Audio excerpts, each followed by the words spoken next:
Whew. Okay, thank you for being here.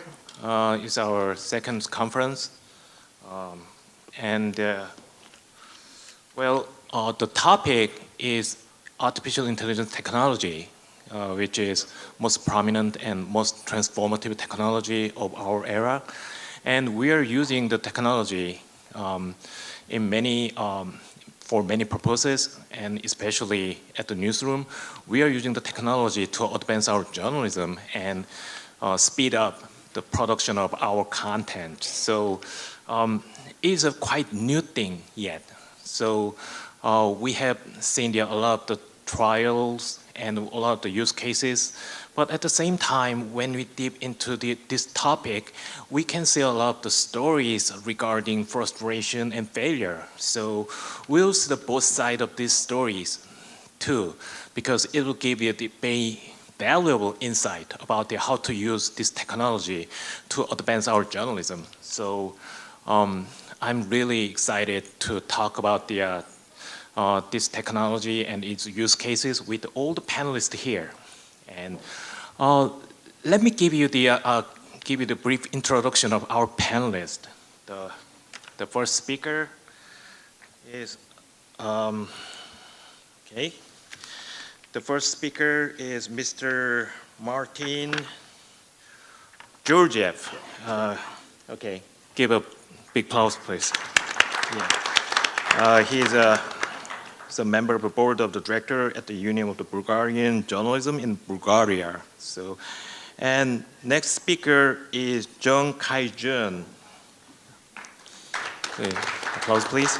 Okay, thank you. He's a director of social media desk of the International News Department of Sina News Agency in China.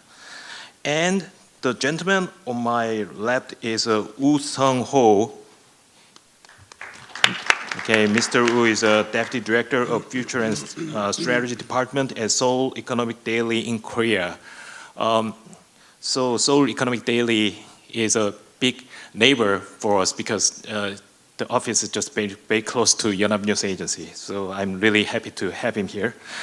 And the last guest, last speaker is Retana Kim. Please. Okay, Ms. Kim is a journalist at Newsweek Polska in Poland. Okay, so we're going to make so each panelist will make a presentation for 10 minutes each. After that, we'll ask questions within our panel. Then we will give you a microphone to flow to folks here, then so that everybody in this room can have can ask a question back and forth during some freestyle Q&A session. That's what journalists really love. Then it will be the end of the conference. So because we are all reporters and we really love the brevity. So I cut up all the pleasantry and give them then they get the fresh start right now. So please give another applause to Mr. Martin Georgiev.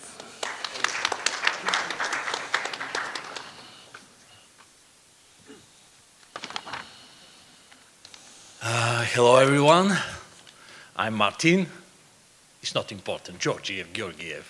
It's okay. I work 25 years as a journalist. I have 25 years experience in the television. I'm a freelancer and work in the most popular private television in Bulgaria, part of the American group, United Group.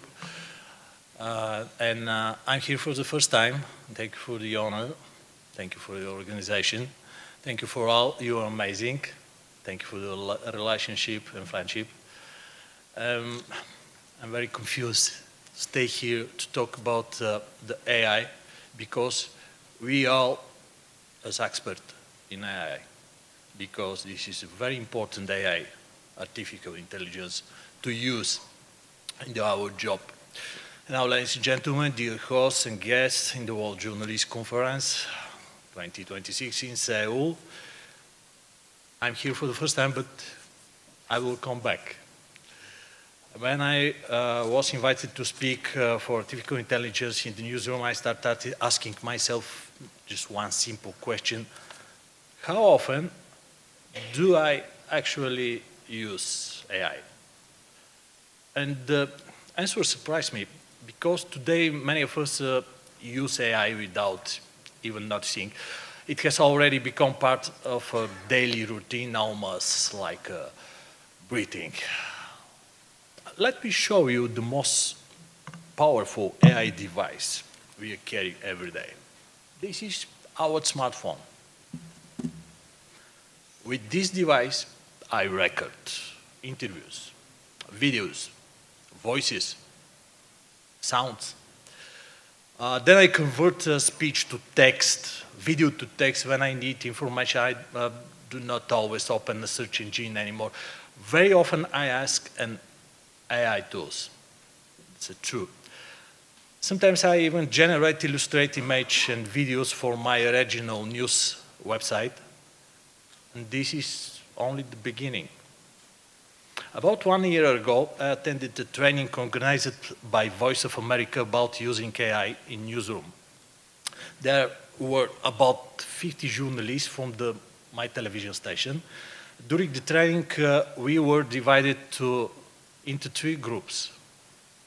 And I think these 3 groups exist every newsroom in the world. These 3 groups is here. The first group was a skeptic. They do not trust AI. They are careful, sometimes even afraid of it. The second group was the optimists. They love AI. They use for everything AI. Some of them even believe AI, they may become better than humans. And then there was the third group, the pragmatics. These are the people who simply use free AI tools, finish their work, and enjoy the applause. And that is exactly the group where I found myself. The trainers told us something interesting. They said that AI companies actually benefit the most from the skeptics, because skeptics test everything. They ask questions. They challenge the systems. And by doing that, they help to train AI. The optimistics is also important. They use AI every day. They pay for the premium version. They finance the technologies. But people like us, the pragmatics, apparently are not very useful to them. And strategically, that made me very happy, because we are the practitioners. We are all here. And practitioners are the people who move the world forward. So far we talk about the practice. Now I want to talk about the next phase. And for that, let me tell you a story from 1 month ago. I was filming a report in one hospital in Bulgaria. The hospital has just bought a new machine, the Da Vinci 5 surgical robot. It looks like something that came straight from the science fiction. This robot uses extremely advanced artificial intelligence. Technically, it could perform surgery complete by itself, without a surgeon, without a human hand. Inside its system, there are millions of real surgeries.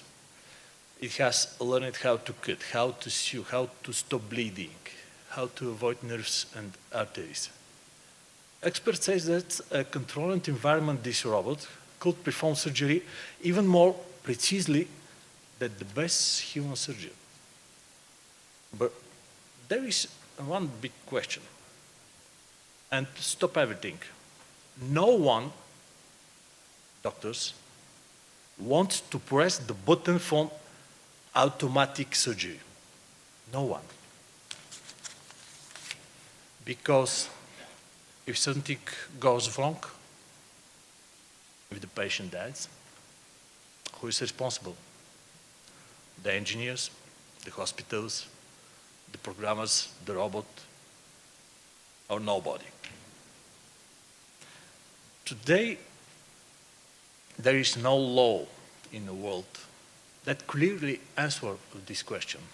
It's my opinion. And this is impossible to explain to family, sorry, AI made wrong decision. So, the robot waits, not because technology is not ready, but because society is not ready. We are not ready. This is exactly the question about the next phase of AI. How far are we, humans, are ready to go to use for all AI? Because we created AI, we continue to improve it. And we, journalists, will soon face the same dilemma as doctors. How far should we go to AI in Newsroom? We use AI. For speech to text, for translation. And I'm not talking about the simple tools. These tools are already normal. And I'm talking about something more serious, using AI in situations like in a war, in a protest, in a damage in the earthquake, information gathering, investigate journalism. In this situation, AI could easily become a temptation. And this is where journalists must be extremely careful, I think. Because journalism is not only about technology. It is about trust, it's about responsibility, it is about truth. I believe journalists have something very important, a strong sense for fairness, a strong sense for ethics, and that is why we must help society decide when, how, and why AI should be used. For example, I used AI to create this image from the beginning and this presentation. Also, I use AI to design an idea for a public space called Journalist Square. This is the second picture.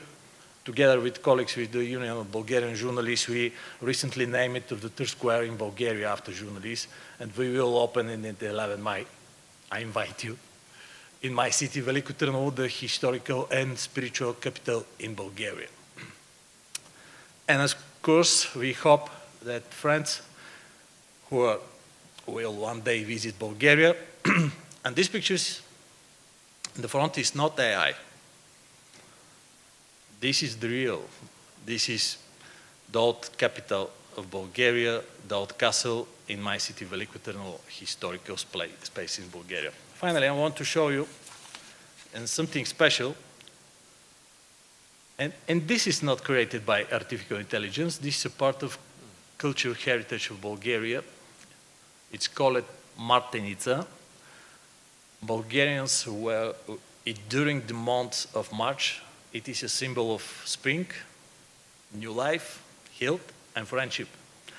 And today, each one of you will receive a Martenica as a gift from me, because journalism, just like this symbol, it's about connection between people. Thank you very much for your attention. Okay, thank you very much for presentation full of the stories and lovely icons of hope. Thank you. And I will give the podium to the next panelist. It's the Mr. John Kai-Jen from China.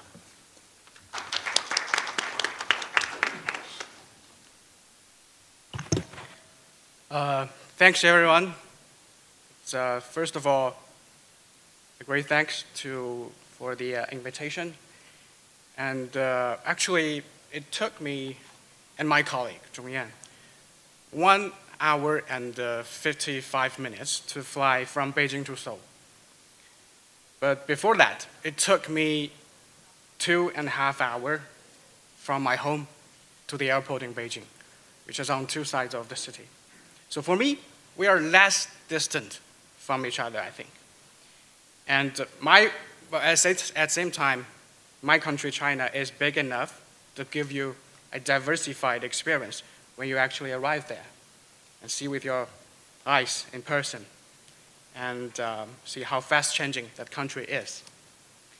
And also I want to share with you that there are about 250,000 certified journalists now in China, and 1 million people are working in the news industry, and over 10 million content creators on social media platforms.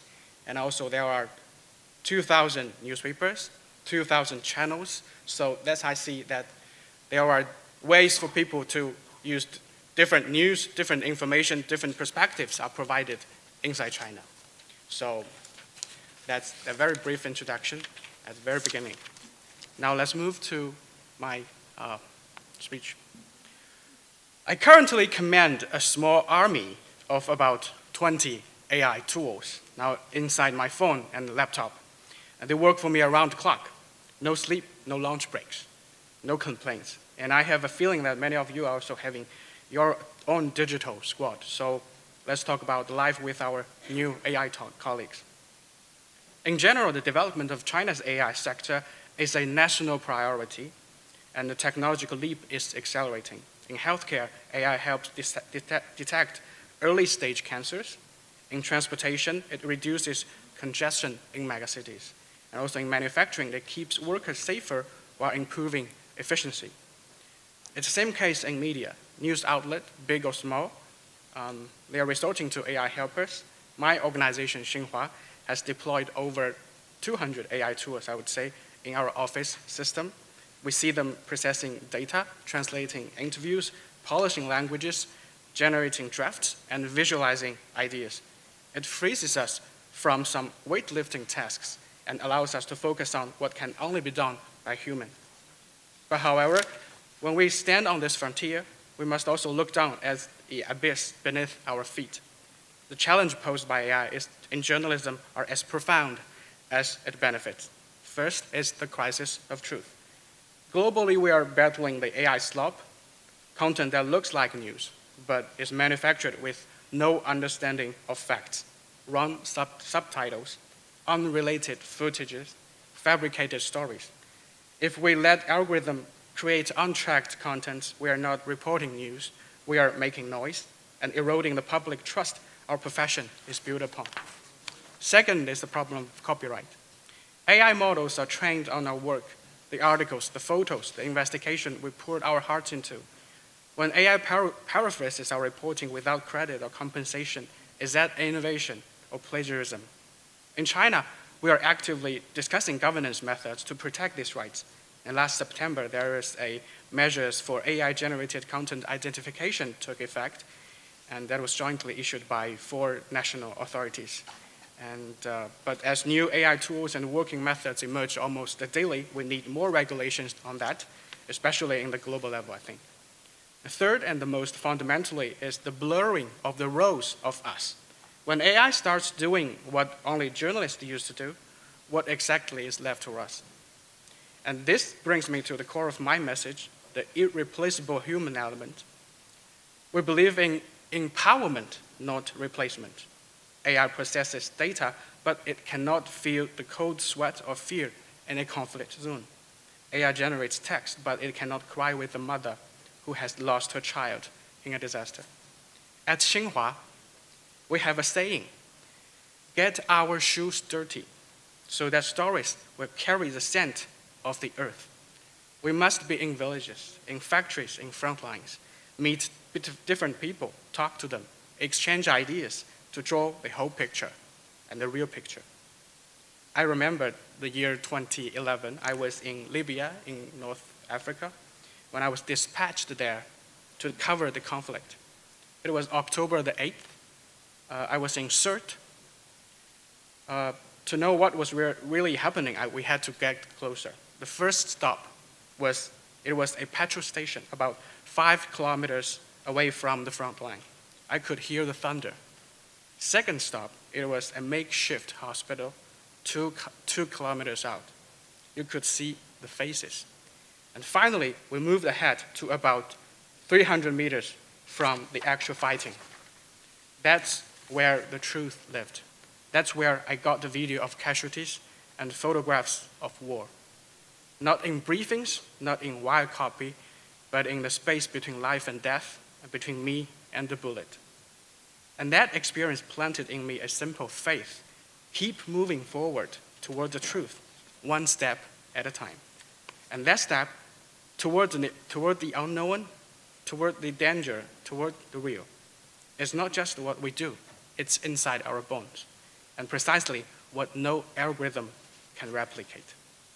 Because here's the difference. AI deals in probability, stitching together patterns from the past, while journalism deals in truth about the present. AI can paint, it can summarize, it can think of, but it cannot hear the tremor in a voice.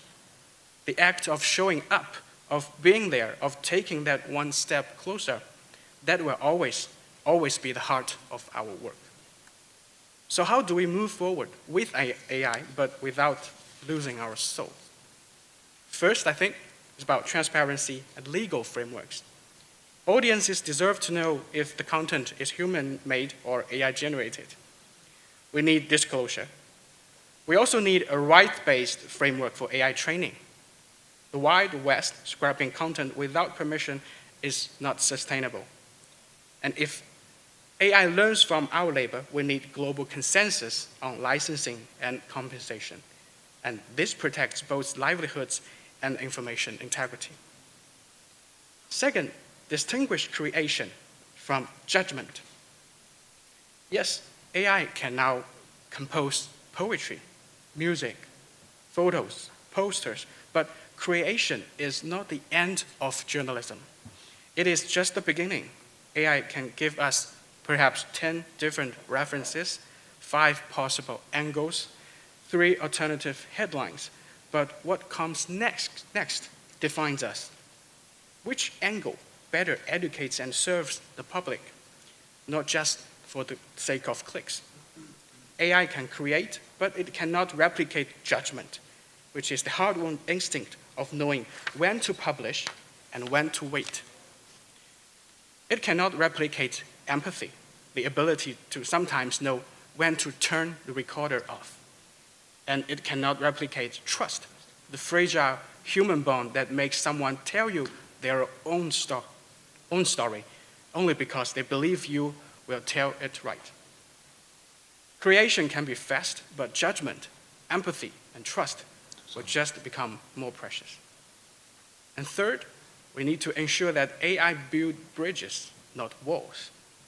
Here's a dangerous paradox. Technology that is meant to connect us is somehow dividing us. Filter bubbles are real. Usually, algorithms feed us with what confirms our beliefs, reinforcing biases, imprisoning us in echo chambers. We are validated but rarely challenged. So as journalists, our duty is to show the world in full complexity and diversity, not just fragmented stories that algorithms predict that we will click. So we need tools that expand this vision, introduce missed perspectives, overlooked voices, and stories from places we have never been to. We need algorithms and AI tools that build bridges across cultures. When technology builds walls around us, our minds, it stops to empower. It becomes a cage.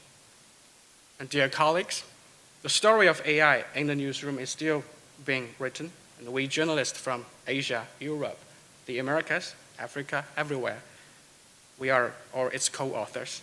And let us ensure that in pursuing efficiency, we never lose the profound power of simply being there, witnessing history, and telling truth.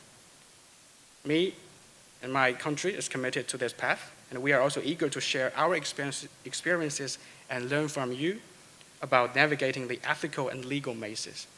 Together, let us ensure that no matter how sophisticated our machines become, the heart of journalism remains forever human. Thank you very much. Thank you.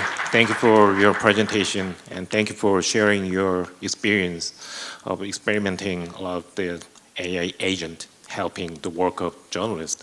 And also, it's a very impressive to hear there's some discussion about what would be a truly human stories we can hold up to compared with machine-generated content. It's very impressive, and thank you very much. Okay, then I will give the podium to our next panelist, Mr. Woo Seung-ho from South Korea.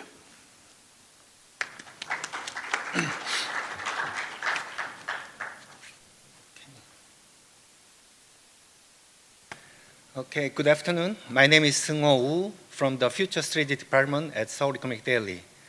AI has two sides, risk and opportunity. The three speakers before me did an excellent job addressing the concerns and the boundaries.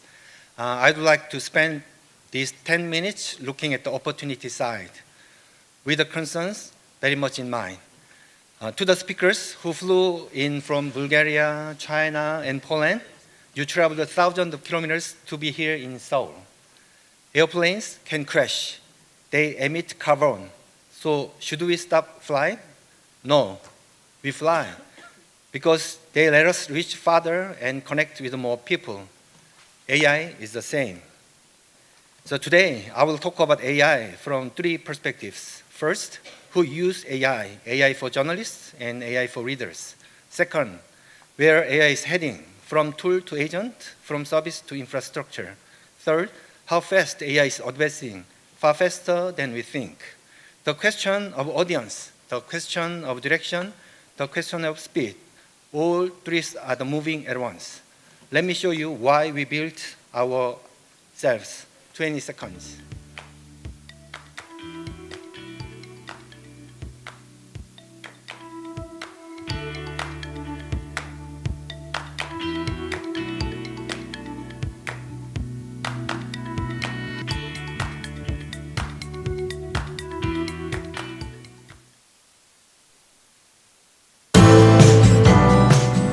I have been a journalist for over 25 years, a quarter of a century.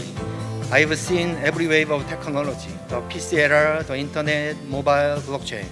In 2024, the moment I first used ChatGPT, it blindsided me. This is fundamentally different from everything that came before. I shifted my focus that very day. I started writing prompts myself, producing short-form video with AI, that one, and building tools for journalists. The gap between how IT developers see AI and how journalists see AI is enormous.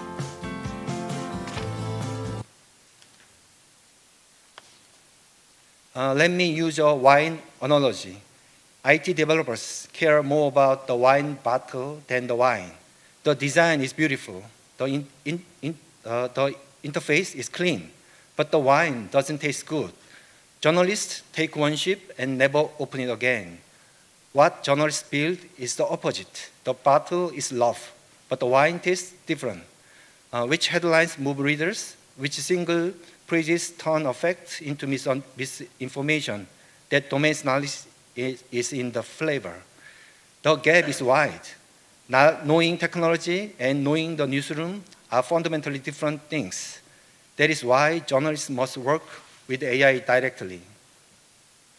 25 years as a journalist, I know what journalists need. I know the newsroom's pain points.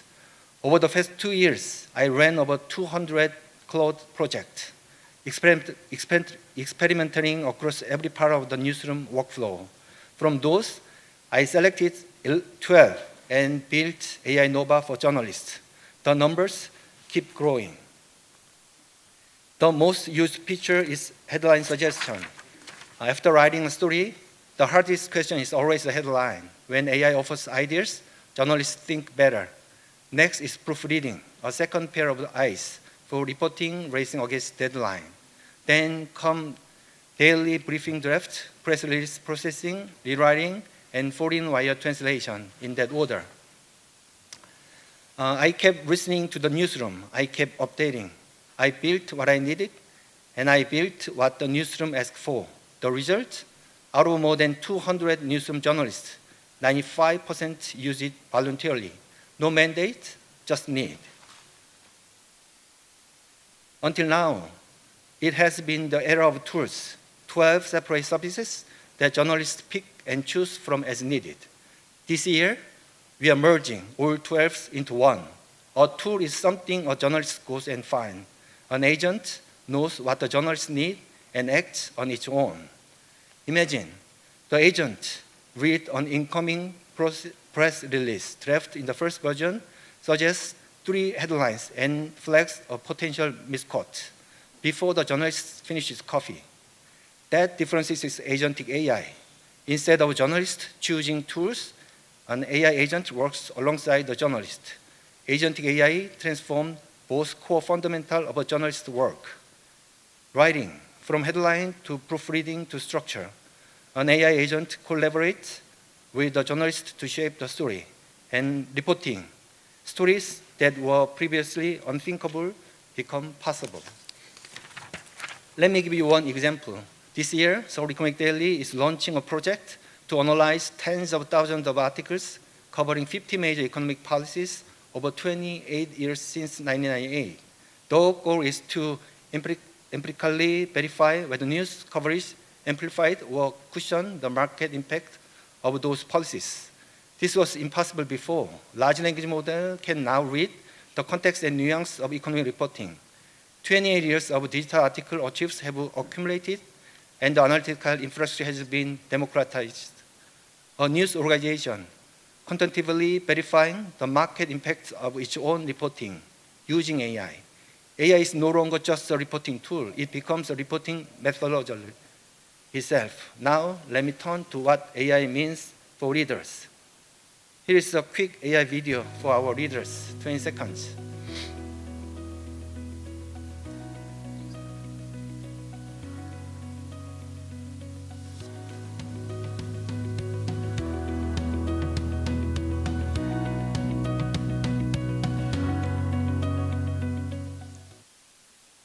Seoul Economic Daily has been building AI for readers step by step over the past 2 years and into this year, 3 years in total. To 2024, AI Prism, who receive the news from 80 print articles a day, we curate newsletters for 8 distinct readers and publish daily, running for over a year, more than 2,500 editors. Through our editorial review process, 0 factual errors have been identified. 2025, AI Nova for readers. What to show? It analyzes the day's issue and adds context. 2026, this year, AI Lens. How to deliver? It transforms the same fact to match each reader's cognitive style. The facts stay identical. Only the structure and tone change. This is why it is not a filter bubble. When these 3 layers come together, we move from an era where readers search for news to an era where news find the readers. Who to reach, what to show, how to deliver. AI decides and goes to the header on its own. This is agentic AI for readers. In 2007, the first iPhone launched. It took 17 years to get from that device to the smartphone we use today. AI has made a comparable, perhaps even greater, leap in less than 2 years. What took smartphone nearly 2 decades to achieve, AI is compressed into 6-month cycles. Each new model generation rewrite the boundary of what machines can do. Personally, I believe we are approaching an inflection point, the moment AI capable of being to match, and in some domains surpass our own.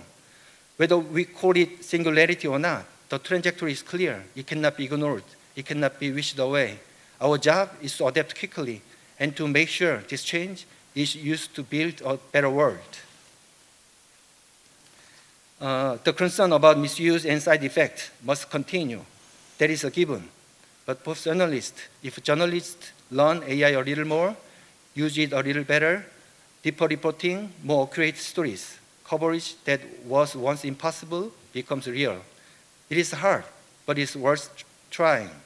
For readers, delivering news in the format they want, at the level they understand. That can be one answer to better journalism. For journalists, for readers, let us keep thinking, keep trying, and keep working together toward better journalism and a better world. The world needs better journalism. Technology can extend our reach, but it cannot replace the judgment of what is newsworthy or the verification of what is true. The age of agentic AI is coming. The pace of change is accelerating beyond what most of us anticipated. In this current, the most valuable thing a journalist can do is build what is needed, whether it is for journalists or for readers. Build it, and the path to richer journalism reveals itself. Thank you. But one last thing before you go. I show you the bottle. Now taste the wine.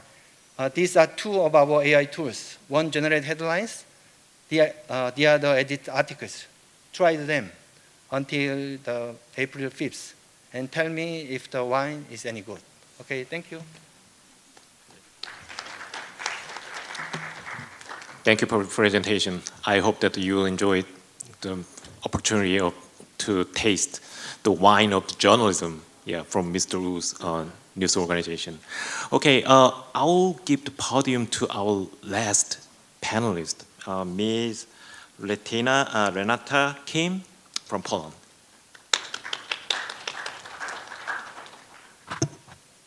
Hello, everyone. Am I heard well?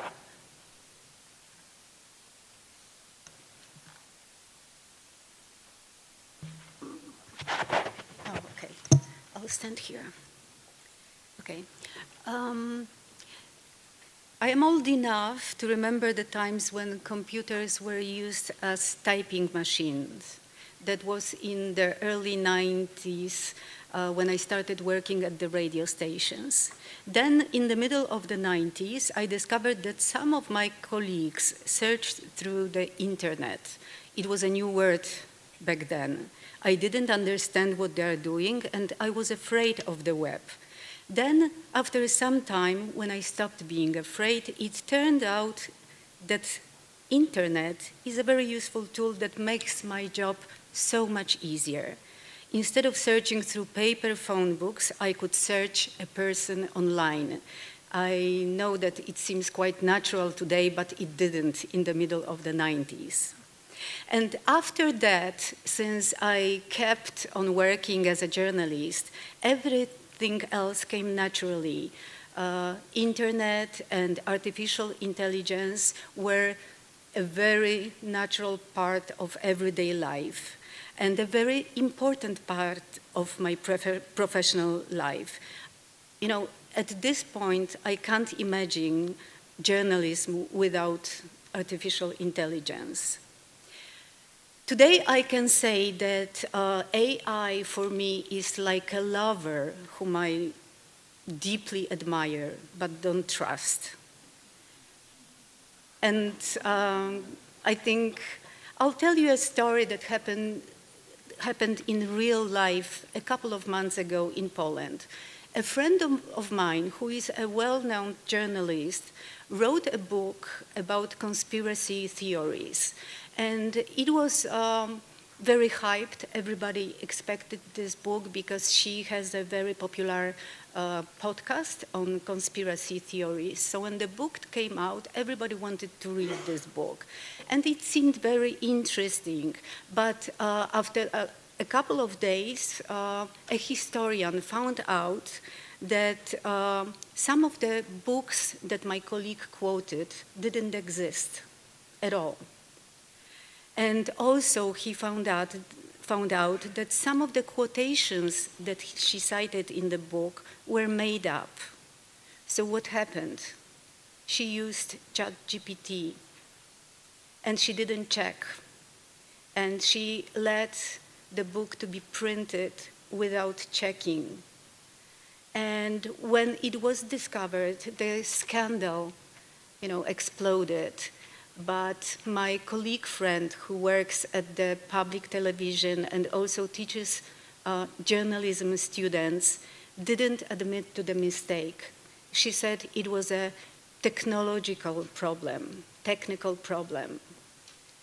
And for me, this story is a reminder of how You can use artificial intelligence or abuse it or get abused by it. Let's start with the obvious facts. Deadlines, which we all know, have not become longer. On the contrary, audiences want everything now, and sometimes even before it even happens. You know that working in the television. Reporters and journalists face compressed cycles, constrained resources, and a higher verification burden than ever.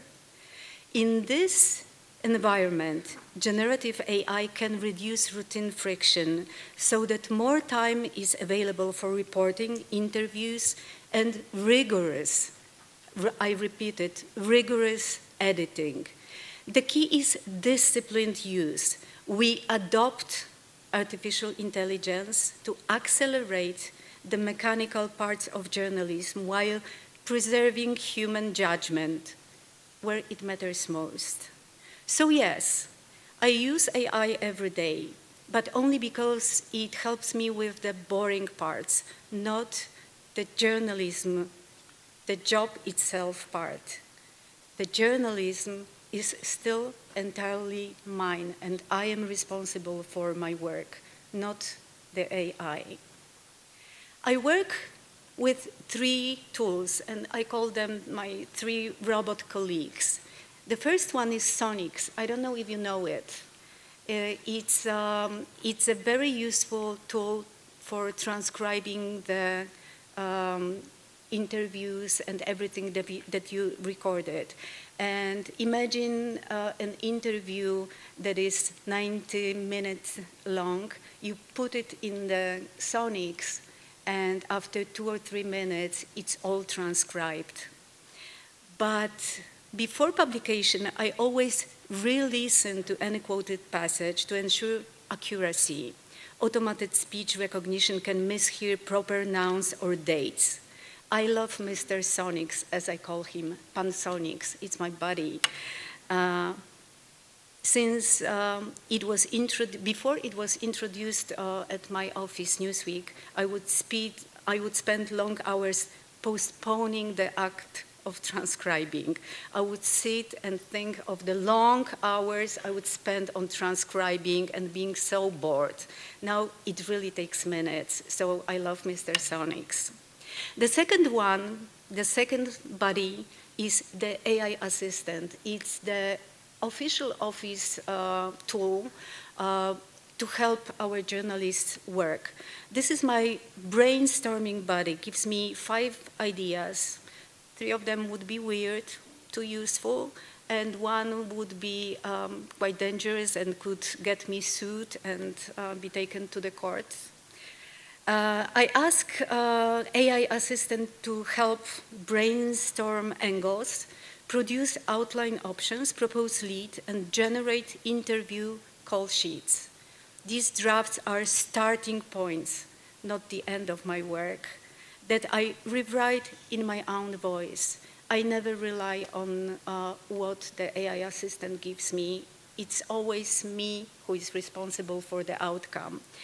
Any factual statements in an assistant draft are treated as unverified claims until I check them against primary sources. And third, Microsoft Copilot. Copilot is, for me, a superhero inside the Outlook that takes a 47-message email thread and says, here are 3 things you actually need to do. I only regret humans don't work like that. Copilot helps me extract action items, condense meeting notes, and create background briefs on developing stories. It is particularly useful for scoping. I get a fast map of what to verify next, and then I follow the links and confirm details myself. AI is very present in our daily work. We start the morning meeting, the online team meeting, with the information on what the algorithms like, and we work accordingly. You cannot escape from AI. Let me now walk you quickly through my real day in the newsroom. At 9, there is a rumor blowing up online, and before I finish saying what and wait, Copilot drafts a quick backgrounder. At 10, I do a phone interview. By the time I sit down, Sonics, my lovely Mr. Sonics, hands me a transcript. This is magic. At 12, I'm stuck writing, so I ask the AI assistant for 3 leads. One is brilliant, one bizarre, one possibly again can get me sued or taken to the court. I trace the claim to its origin, find the mismatch, and rewrite the paragraph in my own voice. I choose the brilliant version, but only after checking every fact, because AI loves confidence more than accuracy. At 3 p.m., it's editing time. My verification checklist catches a tiny but dangerous AI-invented date.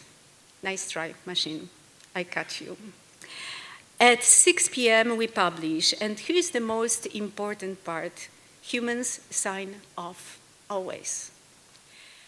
Now I would like to talk briefly about why you absolutely cannot trust AI without checking. First, hallucinations. We all know them.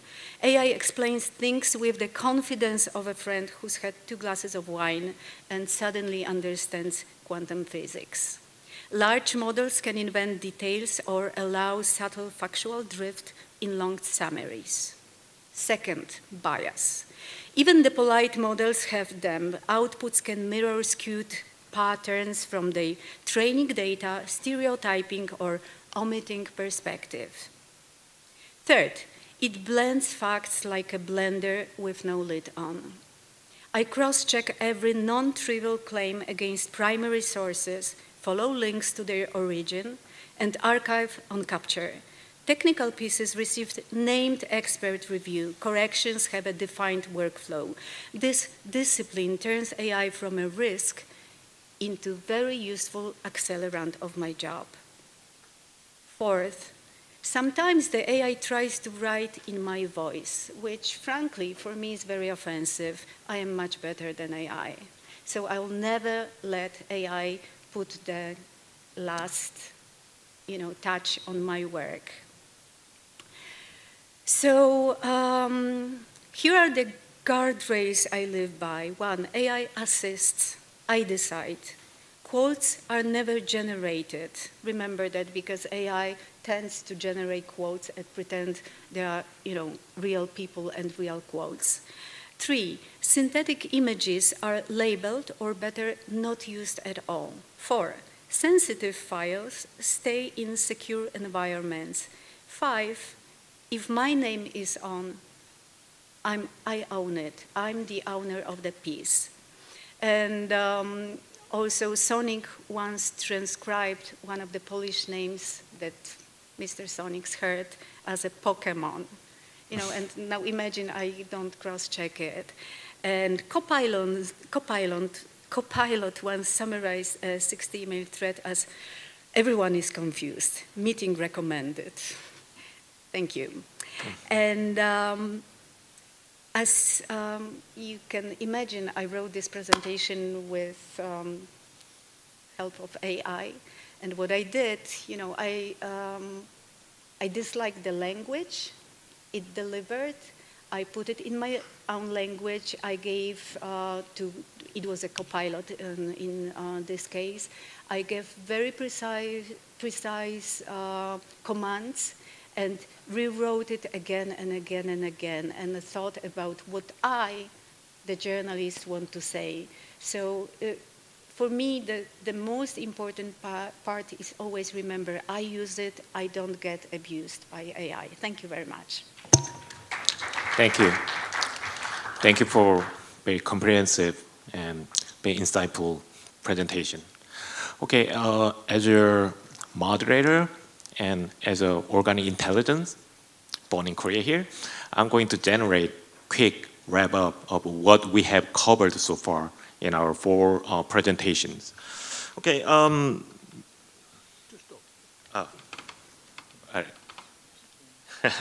thank you. It's very lovely. Okay, Mr. Georgiev explained to us about the 4 categories of the news users in the newsroom. And wow, and I'm really amazed to see that all our 4 panels covered almost every corner and all the topics that we can talk about the discussion of AI technology in the newsroom, and Mr. Georgiev's account of all the different layers of the users can be very crucial in adapting AI technologies. So we have to broaden and build up our alliance with the more pragmatic and more active users of the AI in the newsroom, so that technology can settle down and can be used universally in the newsrooms in a more productive manner. So, and Mr. Jung Kai-jin also talked about the human value in the era of the AI. So we see a lot of the flood of the machine-generated content over and over, and it's overwhelming. So, but still, we have some value of the human work. These elements can be mentioned like with words like humility or the honesty, integrity, empathy, and the passion for better stories. So that organic work still has a bigger value in our ecosystems with a lot of the AI generated content. And Mr. Wu talked about resilience. It's like, because I have been at AI strategy team for 6 years before joining financial news desk, and I have been involved in many projects. But the resilience is the only value we can hold up to when we do the AI project, because we can always fail. But after fail, if we are confident that we can fly again, then we can start again. So that is also a very interesting point we can talk about. And Ms. Rena Kim also talked about the many front line of the AI usage, like video generating tools, or the use of Copilot and other language generating tools. And also she highlight importance of rigorous editing and human supervising. So once we have the human in the loop, then we can make something better, even with the help of the AI agent. So that is what we are talking about. We, other than overwhelmed by the advance of the technologies and a lot of the huge speed of AI agents churning out the content, we have to talk about human editors and our journalistic value. So that is, I think, that really good starting point to further to advance our discussions here. So we'll have some questions within our panels here. So each of the panelists will have their more say about their presentation, or can ask questions to others. So I would like to begin with Mr. Georgiev, please. Oh, okay, you're there. Yeah, he's giving out all the lovely souvenirs to all of you. Then can you fill in this gap, please? Yeah, no problem. We'll begin with Mr. Jung Kai-jen. Okay, please. okay. Yeah. First of all, thank you very much again for the opportunity, not only for me to present what I'm thinking about AI in the newsroom, but also hear from the colleagues, not only from one continent, but from across the world. And it's also I'm also very glad to see that we kind of reached a consensus on a lot of things, especially in each of the presentation, other than mine.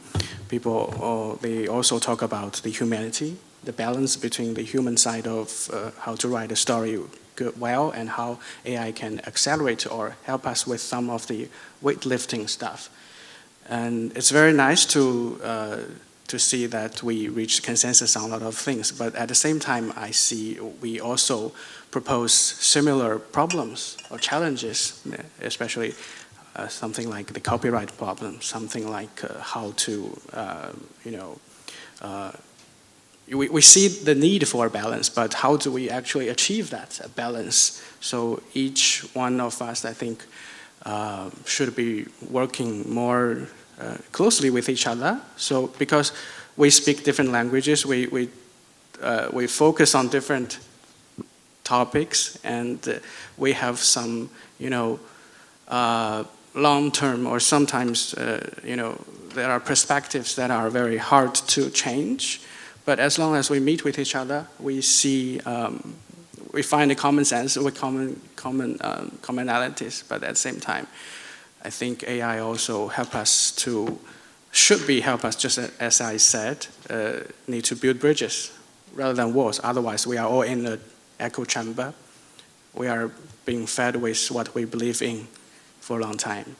And thanks very much. And also, I would also like to maybe exchange with all of you. Actually, I have a question for you, because I would say if I would give a rough calculation about, I think 30 or 40% of my work time I spend it with AI tools. And how about the situation in your newsroom? Okay, thank you. And we have Mr. Georgiev back. Yeah, from he's giving our session. Okay, thank you. Please, Mr. Georgiev. Yeah, what's your take? Thank you for all. I'm not a journalist. I'm in education. I'm a school teacher. But I never been a school teacher in the real school. But now I worked 25 years in the television. Last years, my friends and one school in Veliko Trnovo in my city show me to the Gen Z generation and say me, let's talk about the mainstream with Gen Z. And I saw in her eyes many questions, but reality and the war with Generation Z and Millenniali is real. They not understand us. I'm 46 years old. We not understand they. And I think AI is the bridge. AI is the most important tools, facilities to relation with Gen Z. And I have one suggestion. I'm not a specialist. This is my opinion, this is my presentation, but I want to hear all of us. Here is Paweł Kasik from Poland. Yeah, he sent us a survey about AI, maybe you. I want to turn the discussion, left-turn the discussion around to not here to stay with talking head. We are talking head. Let's ice breaking with you and let's hear your opinion of AI. Okay? Okay. So, all right, and then we will turn to Mr. Wu. Then, what do you think of all the presentations and what you make of it? You know what? The AI is, in fact, all the industries, not only for the journalism, all industries, they are very panicked because of the AI. They develop very fast and they affect all the area. But the journalism, journalists, they are very stubborn. They are very hesitant to adapt the AI tools and AI strategies, AI knowledge. So the last October, I visited New York to learn visit many the newsrooms like Washington Post and New York Times and Wall Street Journal, and all the newsroom has a problem with the IT department. IT department and newsroom has a big war. They are very hard to communicate each other. So that's why I start to do the prompting, using the AI by myself rather than to ask the IT to something, because they don't know about the newsroom. They know about IT, but they don't know about what the journalists they do and what they ask, what they want. So for me, I'm using Claude like 5 hours or 10 hours a day. But you know, that has a lot of possibility. So I'd like to ask, there's someone who do the prompting or do the AI, like make an AI project by yourself, that could be very helpful for you. And you know, I mentioned about the singularity. Personally, I think only in in 1 year, we probably used AI like a mobile phone. So the journalists, they had tried to looking for what happened all around the world, but they normally ignore the change of the technology, especially the AI. AI changes so fast, and it's gonna also the journalism or journalists also change a lot in few years. Okay, thank you. Yeah. Yes, definitely it's a really times. These are the times really chaotic and really frightening. Think that internet, the AI can be a equivalent of internet. So like 20 years ago. So it's gonna be very hard to what will it be like if we use the internet, AI as our basic technology, but we'll see. Okay, then I will give the microphone to our last panelist, Ms. Kim. Could you tell us about what you think and what your insight, please? I think I've said everything already. But when I think of using the artificial intelligence in my work, I think it's a very natural step for any journalist, because our whole work is funded on learning new things every single day, meeting new people every single day, learning from them, finding out about the world and conveying the message further. And when you have such a new tool, you can treat it as an opportunity and also a chance to learn something new. So, you know, I play with artificial intelligence. I talk to ChatGPT, I challenge it, I check on what it delivers to me, and also when it lies, as it does quite often, I correct the information, and I always say, thank you, you are great. You know, you helped me a lot in case the artificial intelligence rebels against us at some point.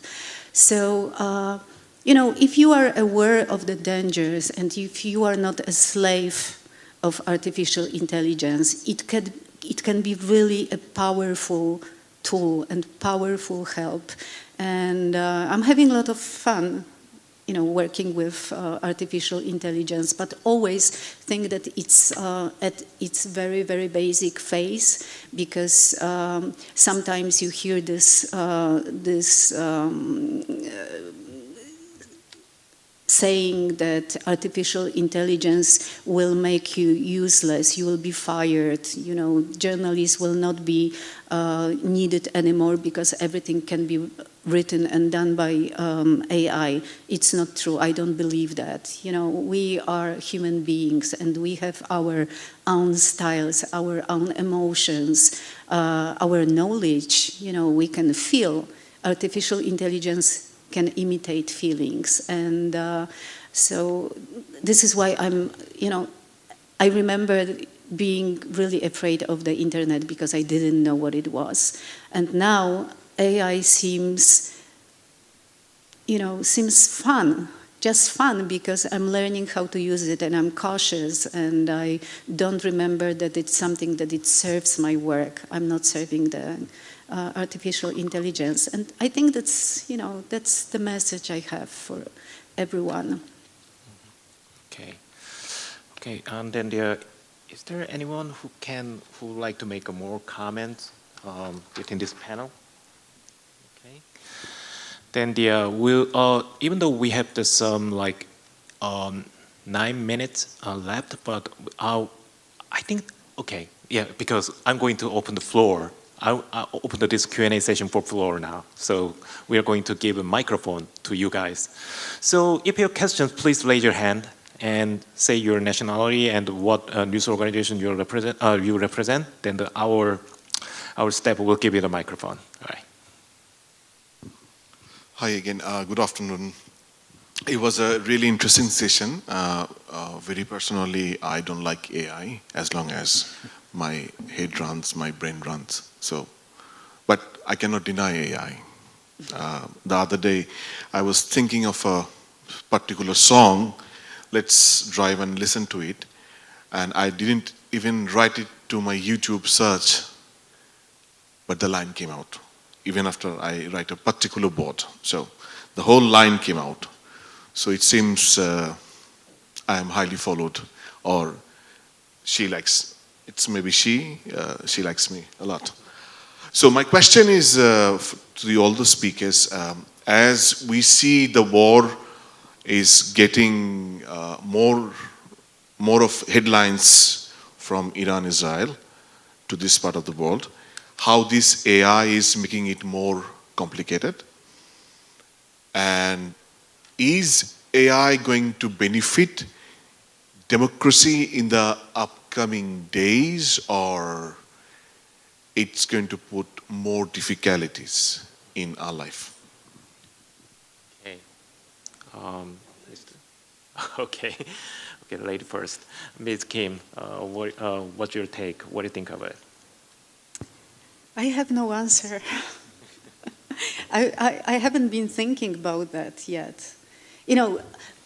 I think there is a lot of danger coming from artificial intelligence. We in Poland have seen the cases of using fake news during the electoral campaign and using transformed images of people, making famous people undressed. So, I only have this one recipe. You have to learn and be aware of the dangers that AI poses, and you have to be able to recognize. So whenever you have an opportunity, I would go to special courses. Like we at our office, we can, say, okay, I need some more instructions. I'm afraid, I don't know enough, and I think this is our responsibility to learn as much and to be able to recognize where it's a deep fake or not.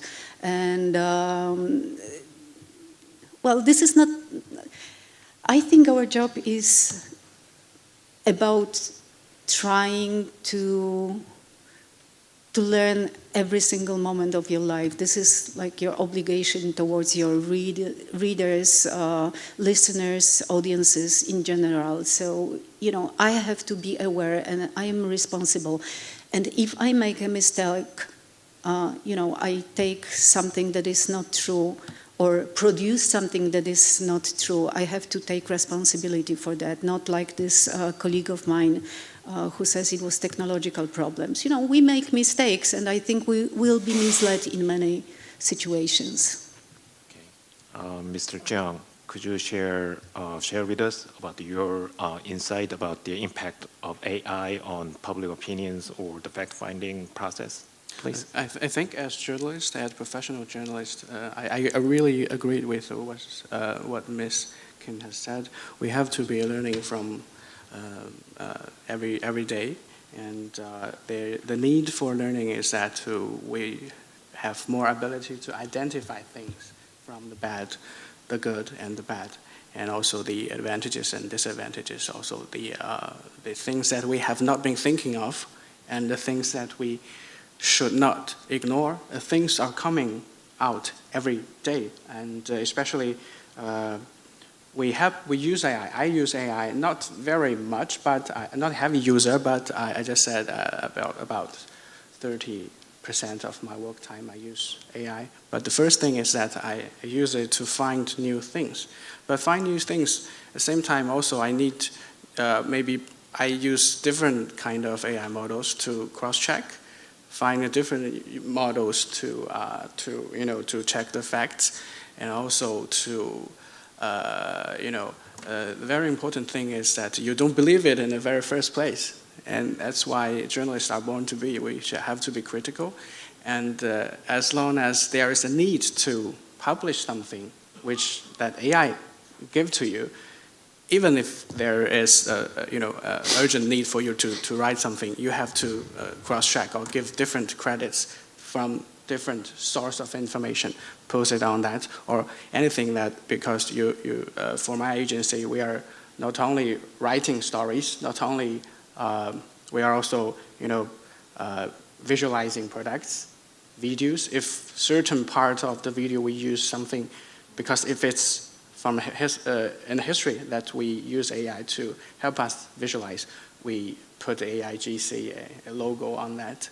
That's why we want our audience to know that something is real, something is not real, but we hope we bring you some of the things are very close to the real fact, but I let you know that it's not real. And that's the most important thing. And also, there is since you have mentioned something happening in the Middle East, right? I think if it's in a time of conflict, there is very big space for fake information to be circulating from one side, from even more than two sides of the stories.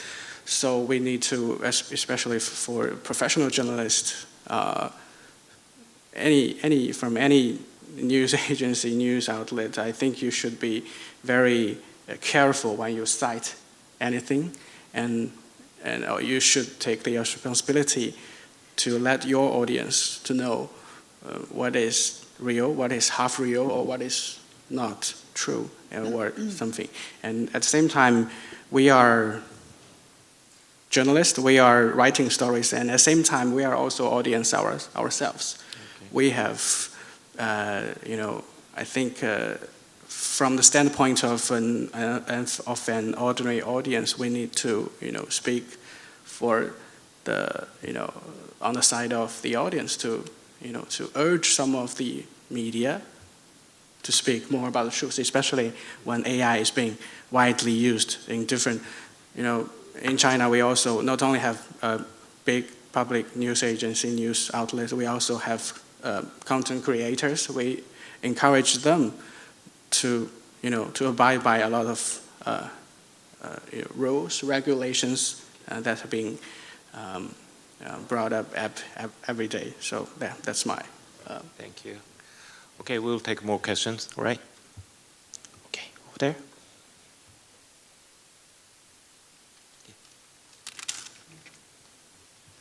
Thank you for sharing to all speakers. I am Tsukioka from Japanese news agency GG Press.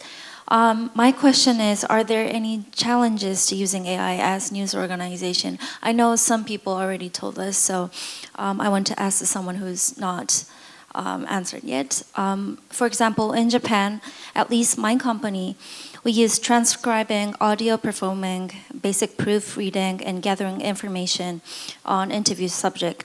And as a fundamental principle, humans bear ultimate responsibility.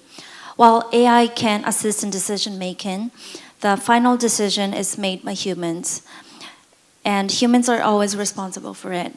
On the other side, some Japanese major newspaper companies submitted a protest letter to a US startup company, Perplexity, on the grounds the articles from the press were collected and duplicated without permission and were infringed copyright in the service that can be searched using AI. It is said to demand the immediate suspension of use of the distributed article and will take legal action depending on the response. So again, are there any challenges? Okay, it's a questions about the challenge from the artificial intelligence regarding human responsibility and human agency. Okay. Well, I can answer shortly. Since the artificial intelligence started gathering the information and putting it at the very top of the news feed, we noticed a sharp drop in our Google search. So that means, people are not looking for our texts, our articles, because they have everything, summarized. Mm-hmm. So this is a real problem for us because our companies don't make money on our work. And going farther from that, that means that at one point they will think, okay, we'll have to fire some of you journalists because artificial intelligence can do it for you. I think we have to discuss and we have to remember that for now, there is no way artificial intelligence can replace journalists. We can recognize the artificially produced information news from the first look, right? And we have to remember that, and we have to remind that to the owners of our publishing companies, news media outlets, that they shouldn't think about replacing the journalists because we are the core of this profession. Without us, there will be artificial intelligence, right? And, it's fed by our work. We are the origin. Artificial intelligence exists because of our work, not the other way around. And I think we are still facing this discussion, and I don't think not only in media, because in many walks of life you would hear that we are implementing artificial intelligence. There will be massive fires, not fires, how do you say, when they fire people, massive layoffs, okay? In Poland, there is this dangerous trend that they say, oh, we implemented artificial intelligence in our industry, there will be massive layoffs. No, you need people. People are first. The people invented artificial intelligence and not the other way around. Okay. Any other comment within our panel? No? Okay, then we'll move to next question. Okay, gentleman here. Thank you. Hello, my name is Ratiya. I represent Fresh News from Cambodia. My question is AI the savior or the assassin for journalism? That's a fundamental question. Okay. Yes, Neither one. Helper. Okay. What's your take, Mr. Wu? Yeah, I told that it has two sides. Which one you choose, that's your choice. You can choose bad side or you can choose good side. But one thing that I mentioned, that is like there's many AI tools, but not for the journalists. Because there's no AI tool made by journalists. I mean, in the Seoul Economic Daily, we also had AI tools for 2 years made by the IT engineers. But no journalists want to use that one because they don't know. IT engineers, they don't know about press newsroom. So, I mean, if you use AI as a journalist and if you teach them, if you make them, you can use, you can have the very helpful to do your journalist things. I mean, normally I explain like this. There are many soccer players, like elementary school students also are soccer players, and Premier League also soccer players. There are many soccer players. They are different. AI tools different. Until now, as I see that there's no AI tools for the journalists. I think that's the problem. I mean, yeah, there's a two sides. Could be bad, could be bad, could be good. But if you use very well, that could be very useful to enhance your performance. That's what I thought. Okay. Okay, next question, please. Okay.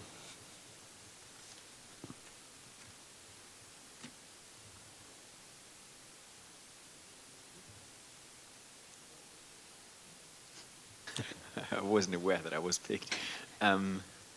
Right. My question is to Mr. Wu, Sung-ho. The AI that I think you have helped design, or you designed it yourself?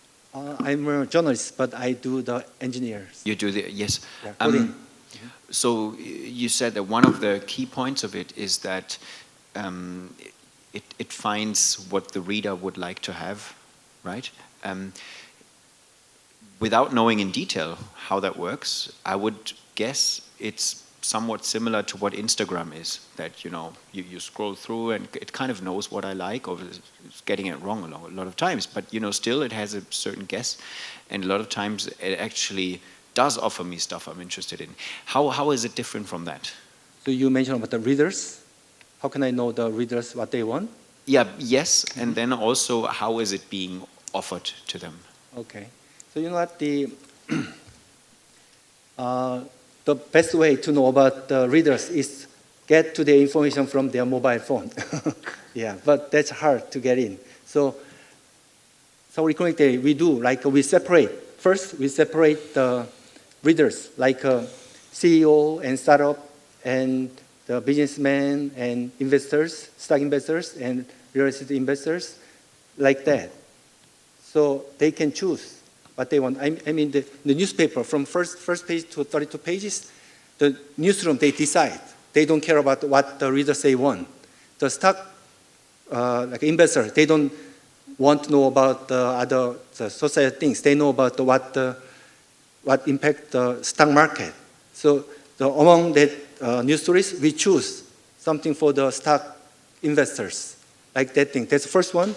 And next one is like we try to find the issues. I mean, normally we give the news just one piece. There's no context, what did happen and what will go. So we give not only for the one news, we combine other issues like other stories. And third one is like, you know what? Normally we say the MBTI. You know the MBTI, right? Oh, you don't know, yeah. This is very creating. Yeah. All right. Yeah, people has like their preference. Someone like they want to know some emotional things. Some people is like more like the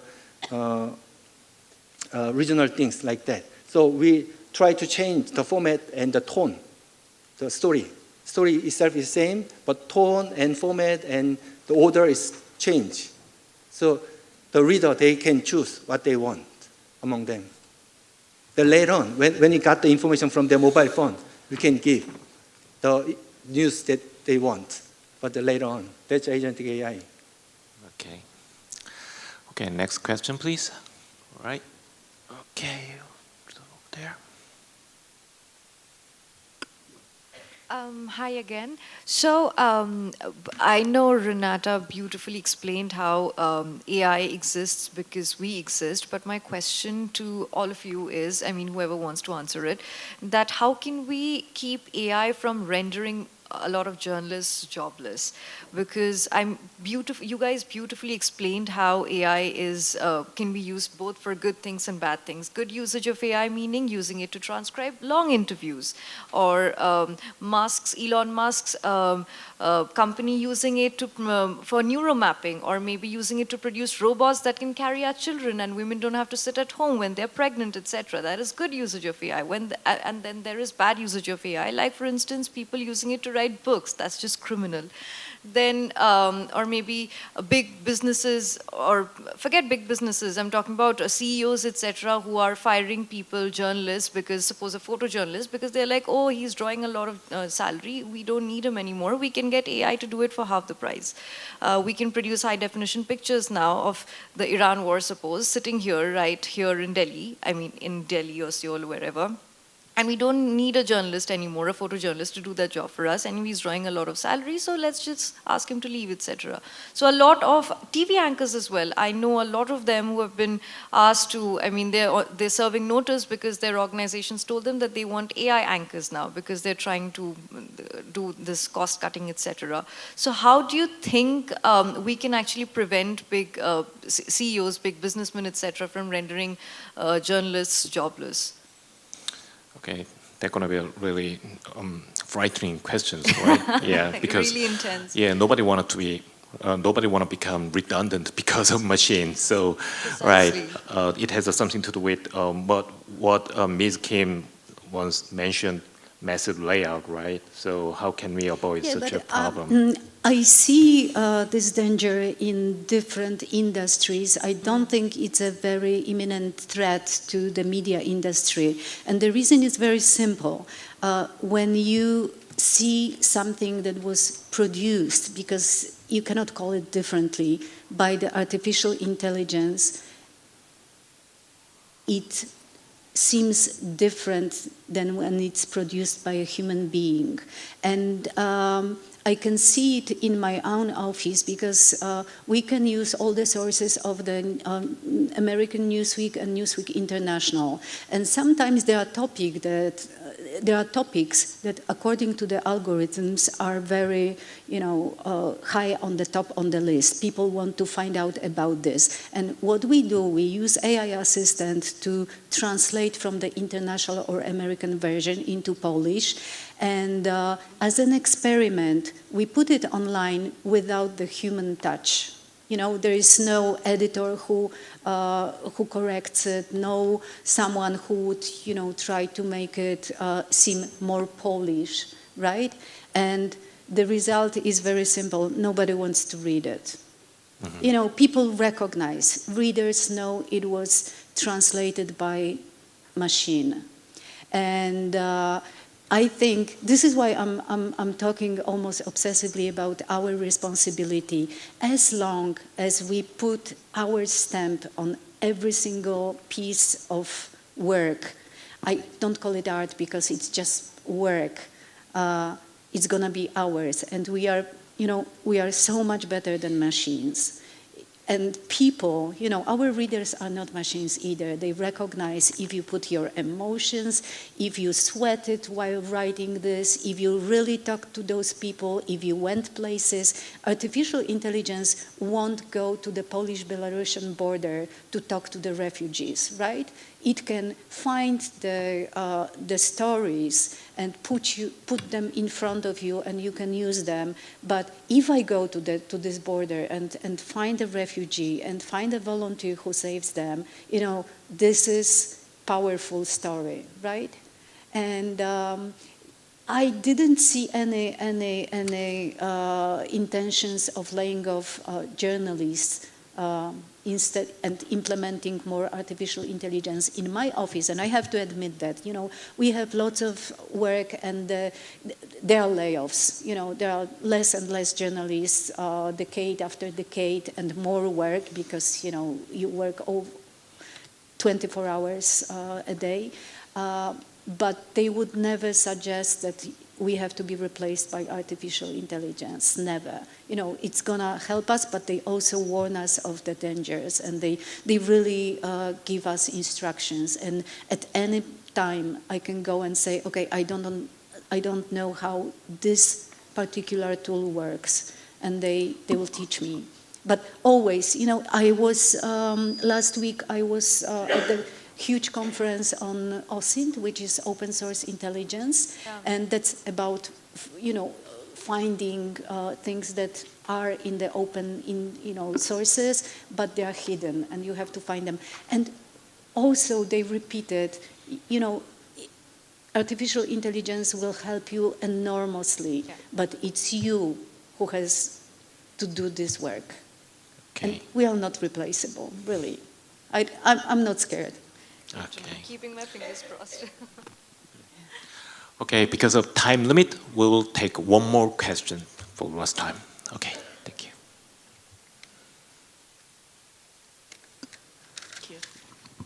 Hi, everyone. Hello, I'm Michelle from Malaysia, from the ASEAN News Network and also Star Media Group. So, while AI benefits our internal processes greatly, AI search engine summaries have indeed taken away public views from news websites. In conversations with colleagues from across the region, we know that homepage visits and readership numbers are recording significant drops. As AI has benefited so much from the large amount of high-quality news material readily available online from all of us, what more do all of you personally think AI companies can and should do to give back to news outlets? How can the bigger AI players help to directly boost revenue for the newsroom, given that they have benefited so much from our reporting and keep journalists employed? Thank you. Okay, here's a questions about the compensation, compensations and some generating new business revenue for news organizations. So is there anyone who can share your insight? In this relation, while flying to Seoul, I read about international study related to artificial intelligence, last international study. Artificial intelligence lies to places and kills our critical things. That's the title. Artificial intelligence can have an unexpected effect on the way we think. A new study shows that when AI is too agreeable and nice, people start to believe more. And they're our decisions even when they're wrong. Artificial intelligence also hallucinated. We talk about this. I have a problem with the hallucinated artificial intelligence in the war border, Poland and Ukraine. Lvov is a city, you know Lvov, Angelina Jolie was in Lvov. And I asked artificial intelligence for the subway in Lvov. And he say, many kilometers, many stops, the station is down, and Lvov, not the subway. Yeah. The problem is not just whether AI gives right or wrong answers, but that it creates a false sense that we are always right. And this over time can make people stop checking information, stop seeking second opinions, and simply trust the machine. But I think let's let AI develop. Okay, I see. Okay, I'm really amazed to see a lot of energy coming from the floor. So thank you very much for all the questions you guys asked. And I think that we have already, time is up. So we wrap up our conference with all the final comment from all the panelists here. We are going to in a opposite direction, opposite order with Ms. Kim here. Yeah, your final say about the what you have learned during this session. I think we have to remember that there are good and bad sides to artificial intelligence, and we choose what we can take from it on the positive side. I think it's very useful. Okay. Every new thing and every technology is going first and regulations later. I think the car is first and there's many accidents and many things happen and later on regulation comes up. So AI is same thing. AI regulation will come soon.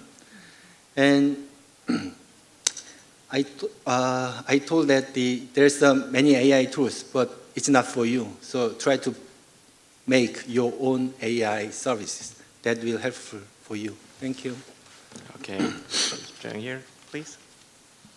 Thanks again for everyone attending this seminar. And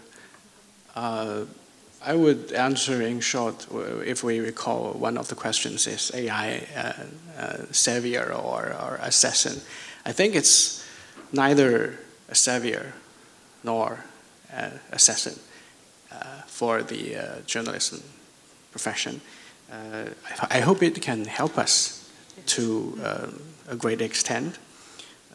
From my work experience, I think it can help us create a lot of things and help us to expand some of our visions.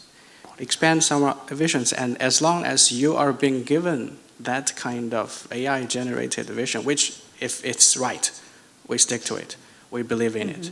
And as long as we have been given that new angle is already in our mind. So we are being broadened already. And we use AI to do more things, more stuff. So that is a process of help us broaden our own vision and to expand our imagination and also the ability to reason. And also, I believe that we also need to keep learning. If it's bad, we keep learn about it and to stop it from hurting us. And if it's good, we hope it can help us better facilitate our work and accelerate some of our daily tasks. Thank you. All right, and your last comments, please. As the final words is, let's let AI develop. We are in time on digital transition on the medium. Let's let AI develop, but let's monitor it. Our role is to monitor, but control is impossible. We have an increasing need for legislation, regulation for AI. Thank you. Okay, thank you very much. Oh yeah, it's a huge challenge, and also the AI is at the same time is kind of a very interesting assignment to work on because, well, it is a technology that can define our era, and it is a technology everybody's using. So once we get to know more about the technology, then we will have the more interesting stories to our audience. So I think that process is also has many many layers. So I think that I'm really thrilled and excited to have the more discussion about the AI technologies and its use in our newsroom, and hope that I will see you guys again in this in more and more the places for conversations like this. And thank you very much for being here. Thank you.